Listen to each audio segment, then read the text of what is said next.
And we're covering several major fires, some forcing evacuations at this hour. Crews are attacking fires from the ground and the air, working to save lives and property. Hello and good afternoon. I'm Golston Dark. And I'm Edie Lambert. These fires have been moving fast, and the crews fighting the fires and the families leaving their homes are faced with dangerous heat right now. We have live team coverage tonight of the fires and those conditions the crews are facing. Yeah, let's start in El Dorado County for you right now, where a fire is burning south of Placerville. It started on Moccasin Trail. Crews say the fire started as a structure fire there, then it got into some grass and brush. And you can see some of the aerial resources that CAL FIRE has on this fire right now. And let's take a look at conditions on the ground with KCRA 3's Brittany Hope. Hey, you guys, yeah, so we're standing here on Moccasin Trail right now, and you can hear the beeping behind me. This is a water tender from the El Dorado County Fire District. There's a really small road, Moccasin Trail, if you're familiar. Once you get off Oak Hill, it gets really small down there. So literally one at a time, we've been watching water tenders and engines having to take turns going down and up the trail. A lot of hand crews just doing it by hand.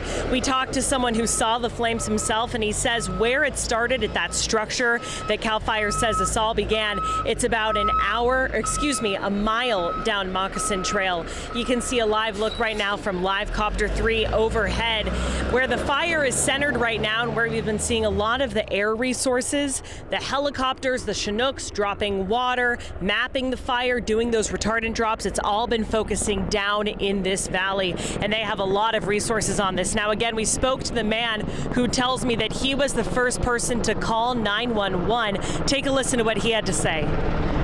Well, I was leaving to go to the store, and I looked up and I saw billowing black smoke coming just real close to my house, and I thought, well, I need to go find out where that is. So I came down here and I followed it down Moccasin. I have several friends that live here, matter of fact, right here. No, I mean the flames, when I got there, oh wow, look at that. They've been dumping water on this the entire day. Big tankers. Anyway, the module home was completely engulfed in flames. It was a total loss to begin with.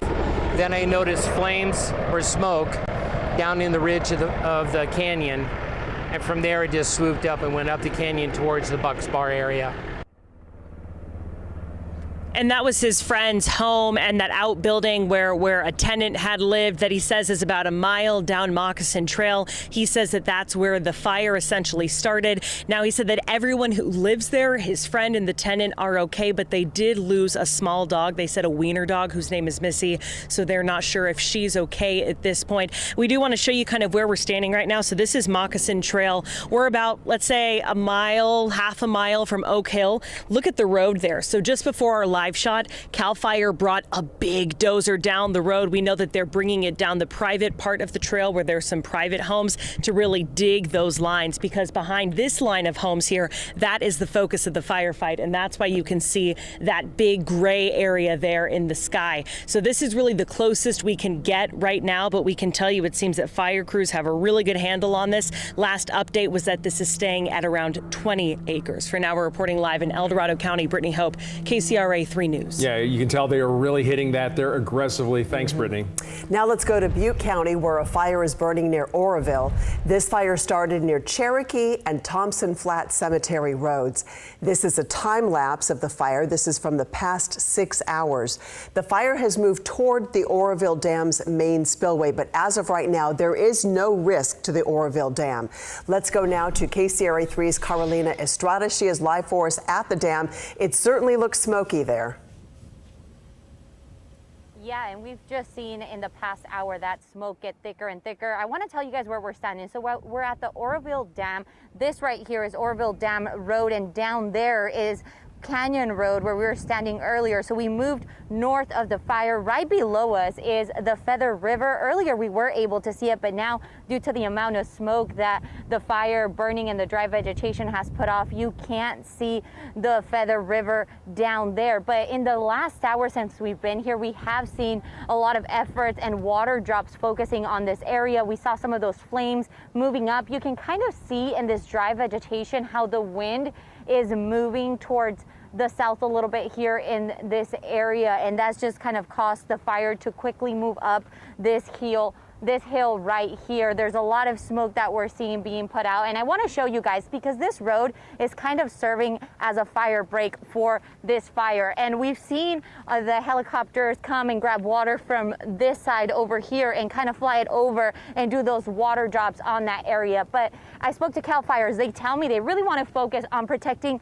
this area back there, which is Kelly Ridge. You can see some of the homes there. We haven't seen any structures being impacted. You can actually see back there that water tank being filled up. They're kind of preparing to do those water drops that we've been seeing here back and forth this past hour, and it's been nonstop. They fly over to this side, grab some water, and then come over to this hill and drop it just to stop that forward progress on this fire. Mainly we've seen just dry vegetation burning. You can see it right now. You're seeing it happen. So they've just picked up that fire. It's now going to fly to the other side where we see this hill burning, and it's going to do that water drop. And they are focusing on just making sure that the fire doesn't reach the Kelly Ridge area that you guys are seeing back there. There are some homes. We spoke to some people that were standing in Canyon Ridge and Orville Dam Road earlier, and they were telling us that they weren't planning on leaving, not yet, since their homes aren't being threatened. But they are telling people to please just evacuate. This is a zone where an evacuation order is in place, and we quickly see this fire spread. So we're going to stay here on scene and just see how it progresses, and we'll bring you guys the latest live in Oroville. Carolina Estrada, KCRA 3 News. Back to you guys. All right, Carolina, thank you for the update. And forward progress has been stopped in a fire in Placer County. This fire burned near Sisson Road in North Auburn, and these are photos from CAL FIRE. According to CAL FIRE, 2 to 3 acres burned and at least one building was threatened.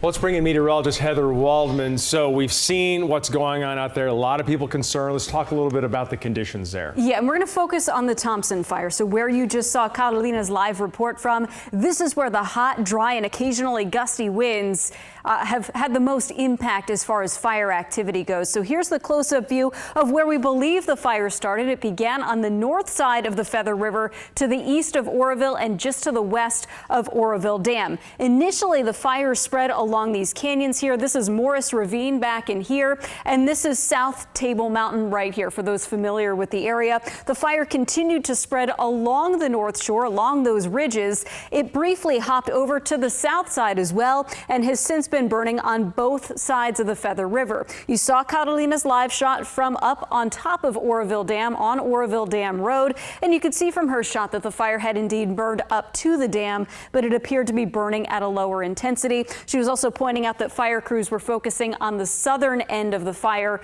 where those homes were along Kelly Ridge. So here's the broad view for you. We'll work on getting that fire perimeter on our maps. Winds right now relatively light. This is on top of the dam. Keep in mind, going through some of these canyons, the winds can pick up a little bit, but winds gusting to 12 miles per hour. The humidity is bottoming out at this point, down to about 10%. It should come up a little bit overnight, but this will be a concern during the overnight hours. The wind is expected to increase primarily on the west side of the valley, but into parts of Butte County, we will get some higher gusts overnight as well. So that's something that fire crews will have to deal with. Back to you. All right, Heather, thanks for that. Look, we'll check back with you in a second. First, though, crews are keeping an eye on this. It's another fire. This one burned some grass near Travis Air Force Base. Put up a good amount of smoke there, driven by the breeze. The fire started just after noontime, and you can see all the smoke there being blown around. Now, it was finally put down nearly 2 hours later. The fire burned around 470 acres. In Napa County, crews are working to contain a fire north of Calistoga. CAL FIRE has a number of resources on this fire, including an air attack that's been making retardant drops like that one. This fire has burned 50 acres, and they just posted an update. They now have 10% containment. And right now, PG&E is working to restore power after turning off electric service to thousands of people as the utility works to keep their equipment from sparking a fire. 2,000 customers had their power shut off, including in winters. About 1,400 customers have regained their power so far. Crews had to get in and inspect equipment for any possible damage. All of this happening during this triple-digit heat that we're having. So let's go back to Heather right now. So let's talk about how hot it is. Yeah, still waiting on the official high temperatures from the National Weather Service, but I was looking, downtown did reach at least 105 degrees within the last 2 hours. The temperatures are slowly coming down, but we're going to stay in the triple digits for the next couple of hours. Once we get to, say, midnight, that's when we should drop closer to 80 degrees. Over the next couple of days, days, this big area of high pressure, this dome of heat, as you may have heard it referred to, that's going to move closer. The heat will intensify tomorrow. It will back off somewhat for Independence Day, but we're looking for it to re-intensify going into the holiday weekend. So as you're making your plans, keep numbers like this in mind, and also pay attention not just to the high temperature number. That's going to catch your attention, but look at how long we're going to be in the triple digits. This is for Sacramento. 90 degrees at 9 a.m. tomorrow morning, likely in the triple digits by 11 a.m. And then you see we're well into the triple digits even beyond 7. Now on a hot day where we get the Delta breeze to kick in, we would expect our high temperature around 4 or 5 o'clock. But with this setup, with that north breeze, no onshore flow, that high may not come until about 5 or 6 o'clock in the evening. So that means the evening hours end up being much warmer as well. We're going to repeat a very similar setup here over the next 3 or 4 days. I'll take you through the extended forecast in a few minutes.